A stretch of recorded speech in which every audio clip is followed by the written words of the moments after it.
परिचय श्रृंखला को शुरू करें, और हम आपके साथ इस परिचय श्रृंखला को शुरू कर रहे हैं और अब हम इसको आगे की तरफ ले चलते हैं और प्रश्न उत्तर के माध्यम से इस परिचर्चा को आगे की तरफ ले चलेंगे। जी अनित जी, आप कृपया सर से अपना प्रश्न लें और 18 से 14 घंटे के बारे में अगर कुछ टिप्पणी हो तो उसे भी इंक्लूड करें। अनित जी।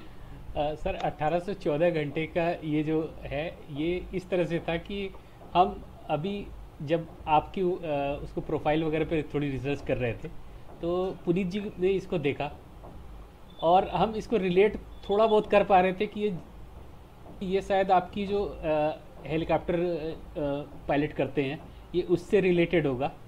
और चूंकि हम यहाँ पे जितने हैं हम में से कभी कोई हेलीकॉप्टर पे ट्रेवल नहीं किया है तो हमारे लिए थोड़ी सी एक जानने की चीज़ थी।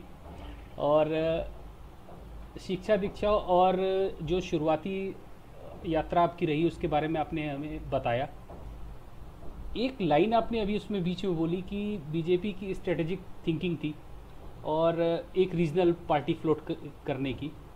ये एक हमारे लिए मतलब नई जानकारी है और मेरे ख्याल से शायद ही इस तरह से कभी हमने सुना होगा, लोगों ने सुना होगा। तो इसके बारे में सर हम थोड़ा सा और विस्तार में जानना चाहेंगे कि अगर आपको अदरवाइज नहीं लगता तो कि ये क्या था और ये कैसे पैन आउट हुआ। मैं इस पर बता रहा हूँ। पहले वो जो फ्लाइंग के बारे आप बोले तो ये मेरे बचपन से शौक था और मैं सीखा भी था जब मैं यूएस में था। और मैं गर्व लेता हूँ कि ये जो मैं फ्लाइंग करता हूँ हमारे जो पूर्व ईस्टर्न इंडिया में बहुत सारे बाढ़ आते हैं, साइक्लोन आते हैं, और मैं गर्व लेता हूँ कि बहुत सारे मैंने रिलीफ फ्लाइट्स फ्लाई किया हूँ। तो अगर आप मेरे सोशल मीडिया के टाइमलाइन में देखें, जब जब in the past there have been cyclones and floods, बहुत सारे रिलीफ फ्लाइट्स मैंने फ्लाई किया हूँ। और ये जो आप राजनीतिक प्रश्न पूछे, ये थोड़ा इसमें थोड़ा अंतर है। ऐसा था कि उस टाइम उड़ीसा के जो सबसे टॉलेस्ट पॉलिटिकल लीडर थे बीजू पटनायक, वो गुजर गए। और उस टाइम जो जनता दल पार्टी थी, हर स्टेट में वही हो रहा था। जैसे कि बिहार में जनता दल एक रीजनल पार्टी बन गई, कई अन्य राज्यों में भी। और जो वहाँ के सब मेंबर्स थे जनता दल के, सब चाहते थे बीजेपी ज्वाइन करने के लिए और वाजपेयी जी के नेतृत्व में काम करने के लिए। लेकिन उस टाइम सबसे बड़ी पार्टी उड़ीसा में थी Congress party. Highest vote share was Congress, second highest vote share was Janata Dal, and BJP was third. और उस टाइम कैलकुलेशंस में लगा कि अगर ये सब मर्ज हो जाए फिर भी बहुत समय लगेगी बीजेपी को ग्रो करने के लिए उड़ीसा में। ईस्ट में तो बेस नहीं थी उस टाइम, अब की बात अलग है। और उस टाइम जो लेट प्रमोद महाजन जी थे वो इसको हैंडल कर रहे थे और उन्होंने ये कहा कि शायद एक गठबंधन करके पहले we can immediately win the election, और वही हुआ। तो जो जनता दल वहां थी वो बन गया बीजू जनता दल, और डे वन से, पहले दिन से ही बीजेपी के साथ गठबंधन हुआ और वो इमीडिएटली इलेक्शन जीतकर वहां गवर्नमेंट बनाई। नवीन पटनायक उसके नेतृत्व लिए और 11 साल के लिए ये गठबंधन रहा। और आप देखोगे कि जब तक वो गठबंधन था उड़ीसा में बहुत कुछ परिवर्तन, बहुत कुछ विकास, बहुत कुछ बदलाव आने लगा। लेकिन कुछ साल के बाद, 11 साल के बाद, उन्होंने वो गठबंधन तोड़ दिया। It was a betrayal. Many of us felt betrayed because we had only accepted this arrangement because we were with BJP.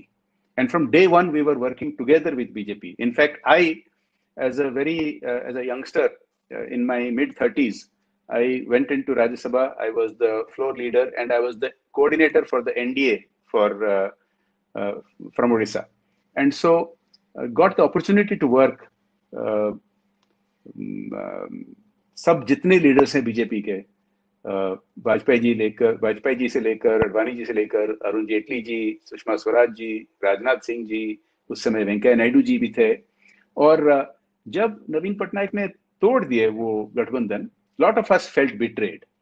And so and you can see Orissa में भी the governance standards have fallen dramatically in last few years after that alliance was broken.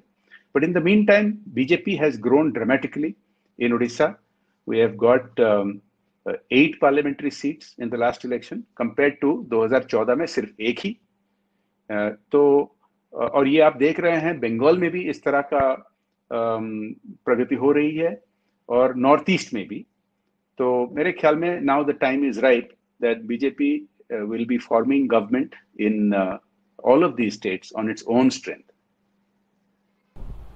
Sir, अभी जब आपने अपना उत्तर दिया तो विस्तार से इस बारे में भी बताया कि नॉर्थ ईस्ट और ईस्टर्न इंडिया की ओर पार्टी का, भारतीय जनता पार्टी के फुटप्रिंट्स किस तरह से बढ़े हैं.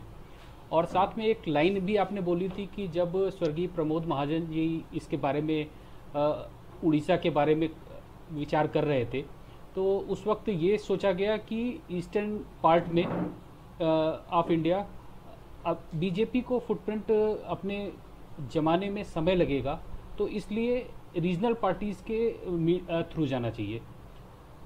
ये जो बीच का समय रहा, वहाँ से जो यात्रा रही है भारतीय जनता पार्टी, उसको आप कैसे देखते हैं? और जिस तरह से भारतीय जनता पार्टी ने ईस्टर्न पार्ट में अपना प्रभाव बनाया है, वैसा ही क्या आप भारत के दूसरे हिस्सों में, विशेष रूप से साउथ में होते हुए देख रहे हैं? तो ये एक बहुत महत्वपूर्ण सवाल आपने उठाया है. उस समय की बात मैं 1998 के बारे बात कर रहा हूँ, 1997-98, जिस समय ये केवल नॉर्थ ईस्ट और ईस्ट में नहीं थी, all over the country Vajpayee ji के नेतृत्व में गठबंधन कई सारे बने थे बीजेपी के. इसका एक कारण था क्योंकि कई दशकों के लिए BJP had been demonized by the establishment, which was associated with the party and the family which was in power for so many decades. तो वो एक ग्रेजुअल प्रोसेस था बीजेपी का बढ़ने के लिए और it was all over the country. लेकिन अभी पिछले कुछ वर्षों में बीजेपी बहुत हैज ग्रोन अ लॉट. वो केवल भारत के सबसे बड़ी राजनीतिक दल नहीं, दुनिया के सबसे बड़ी राजनीतिक दल बन गई है. और 2014 के जनरल इलेक्शन, 2019 के जनरल इलेक्शन गठबंधन होते हुए भी, एनडीए गठबंधन होते हुए भी बीजेपी अपनी पूर्ण बहुमत पा सकी है नेशनल लेवल पे. और ये जो फेनोमेनन, ये जो रीजन्स में जब तक गठबंधन नहीं होने से बीजेपी सरकार को नहीं आ पाती थी, इसमें भी बदलाव आप देख रहे हैं. तो ये आपका प्रश्न का आंसर ये है कि यस, ये केवल नॉर्थ ईस्ट और ईस्ट के लिए नहीं, साउथ के लिए भी, अन्य रीजन्स के लिए भी बीजेपी का एक्सेप्टेंस बढ़ते जा रहा है. और इसको आप देख पाएंगे अगर आप ट्रैक करें वोट शेयर, अगर आप ट्रैक करें acceptance between various sections of society, तो ये बिल्कुल सही कि BJP is going to form government in states where it was never thought possible on its own.